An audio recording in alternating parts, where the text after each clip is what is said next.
Catherine right here. One Holding the glove, glove, she's shaking, and she's got her flip-flops on. She's already ready. It's 24 degrees. That's what life is in the Pacific Northwest. Today I'm going to introduce you to somebody. This is Lonnie. Hello, everybody.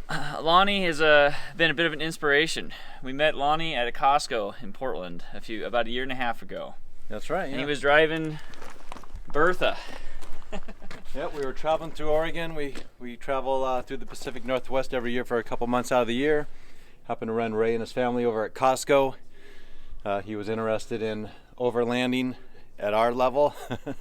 And then from then we became friends, and we located Bart behind you together, and he's well on his way on the build of Bart. So one of the first questions I asked Lonnie was how much those tires cost, and he told me I paid $75. Yeah, this set right here cost me $75 each. These are 52s, Michelin's. And of course the next logical question is, what kind of gas mileage do you get? On flatland I get 10 miles per gallon, pulling hills 6 to 8 depending upon the length of the hill, but 10 miles per gallon on average. With a 52-inch tire. Yep. So let's step back and get a better shot of Bertha here. Tell us about what Bertha is a 1998 BMY 5-ton. It was a Army tank command post for Desert Storm. When I bought her, she only had 900 miles on her. She has a Cummins NH250 diesel engine in it, turbocharged. Everything you see here is exactly how she came. All I did was wrap her paint it black, and I just recently did that. It comes with a Kark tan color. She comes with an expandable box on the back, right over here. And how this works is that they would have 6 guys in the back doing Army tank command service, and she would tow a generator behind her, and then these walls expand out. There's cranks over here in the back. You just open up that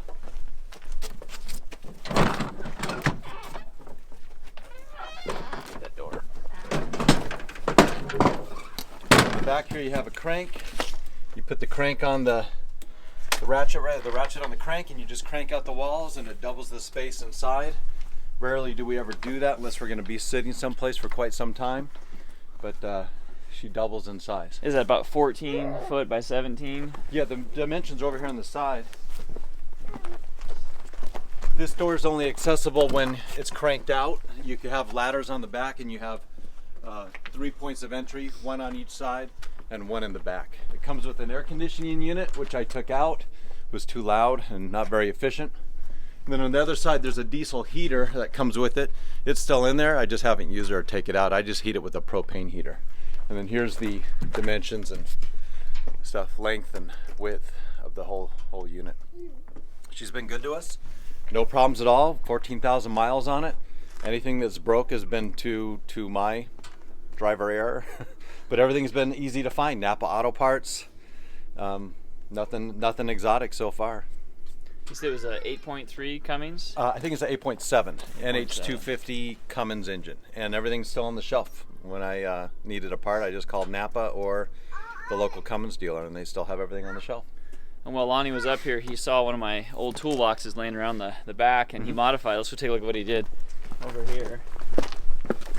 It's not completed as of yet. I'm going to wrap the coat of black, but I got it all mounted. Totally different. It's like it was meant to be. Yeah, so we cut down just a toolbox for a back of a bed of a pickup. There's a knack box, yeah. Shorten it, and there's Bondo in here somewhere. I forget which side, but the original mount here is for a generator. You were telling me it pulls in and out. I had a generator here, but we got tired of grinding away in a generator, so we're converting to all solar.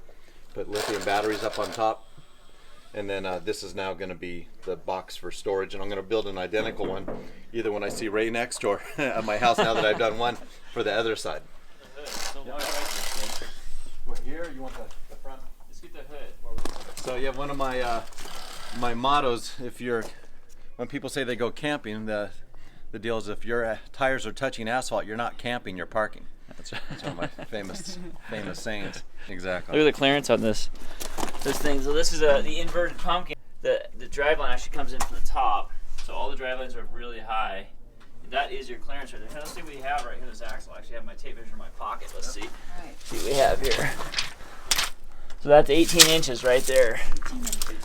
Full 18 inches of clearance. He actually sent me lots of links for different vehicles, and and went to Hawaii looking at one, and actually got it running over there. We were on the phone trying to figure out how to get it back here and find out all the details. I couldn't get the hood up on it, and he had me going through the 22,000 pages of manuals online trying to figure out what was what and where it was. Exactly. And then he found he located this truck for us, Bart, down in California, and we bought it off of Facebook Marketplace.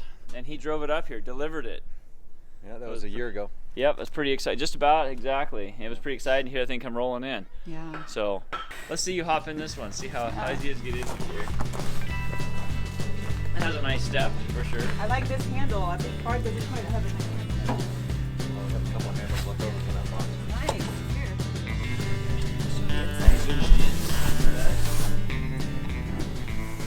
Whoa, don't fall out. So how many tires have you changed? Just one. Just one. Yeah, one. That's the one I ran over with the in Glamis. I ran over a tent spike and punctured it. And how I got back is I whittled down a branch, used rubber cement, pounded it in there, cut it off flush, and then drove 500 miles home. No problem. Just one tire. And shared with the tire guy something he'd never seen before. Yeah, when they took it over there, they'd never seen anything like that before, and they said it's very ingenuity of survival to get me back, and I said, well, it's very MacGyverish. That's right. How big was the branch, you think? It was as big as my pinky. Big You know, that's how There you big go. it was. Yeah, it was a big hole. It was a tent spike. It was a big tent spike stuck in there. So this has a little crane here that you can Lower the crane. You just flip it out and lower it down to the ground. You roll it to whatever tire's flat and do your work there. Then winch the dead one back up. ideally you have some help. How much is that a 52 on there also? Yeah, it's a 52, so it's 500 pounds. 500. Yeah. Okay.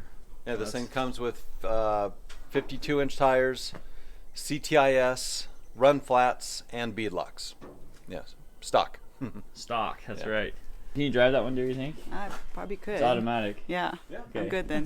Well, thanks again, Lonnie. We'll see you on your next adventure. Hopefully down somewhere warmer. Yeah. That's right. We got hold on. It's so Hold on, cold we got to today. video this. Here's Catherine right here. One Holding glove. this glove, but- She's shaking, and she's got her flip flops on. He's already ready. It's 24 degrees. That's what life is in the Pacific Northwest.